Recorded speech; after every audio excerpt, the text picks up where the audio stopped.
All right, here we go. Today we have an NFL quarterback legend in the building. Man who played for 13 seasons. Man who transformed the quarterback position with his rushing ability as the league's first quarterback to rush 1,000 yards in a season.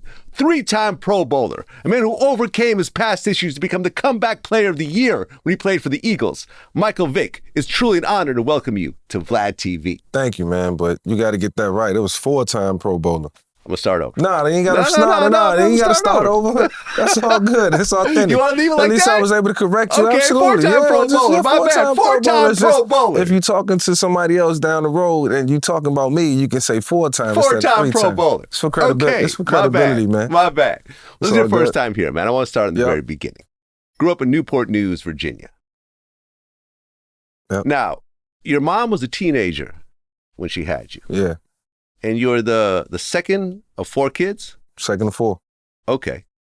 So you grew up in the Ridley Circle homes. Yeah. What was that like? It was fun, man. You know, when I think about my childhood, it's a lot of vibrant thoughts, you know. And there was a lot of things that happened, you know, within our neighborhood that I probably shouldn't have seen or probably shouldn't have been a part of. And, you know, all the perils and things that happen around you. But for the most part, I felt like I was surrounded by a good group of friends who was kind of like on the same playing field that I was on.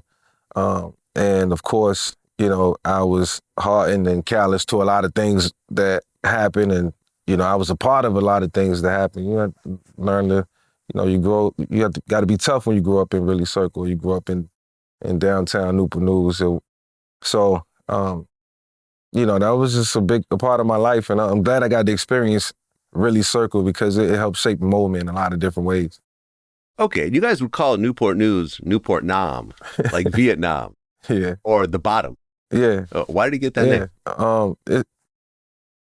It was just a lot going on. I think, you know, reputation is everything. And it was, I guess, you know, from people who ever visited or heard about Newport News knew that it was a place where, you know, it's a lot of violence, you know. And so, you know, it's funny, when I first got to college, one of my good friends now, his name is Jermaine, the first thing he said when he introduced himself to me, because he was from New York, he was like, yeah, I heard where you from is called, you know, Newport News, bad news, but they call it Newport Nam. And it was kind of a little joke, and it kind of like kicked off our relationship. But me leaving home for the first time and hearing that, it kind of, you know, justified that where I came from, you know, the things that I heard and seen, people already, you know, they already knew.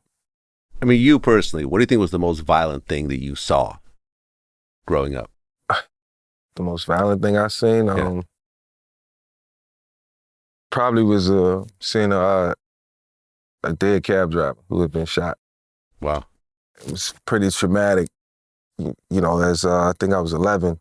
Damn. And, you know, it was early in the morning, and everybody was outside, you know, it was kind of the panic in the neighborhood. And I just remember a lady saying, don't look. And I looked.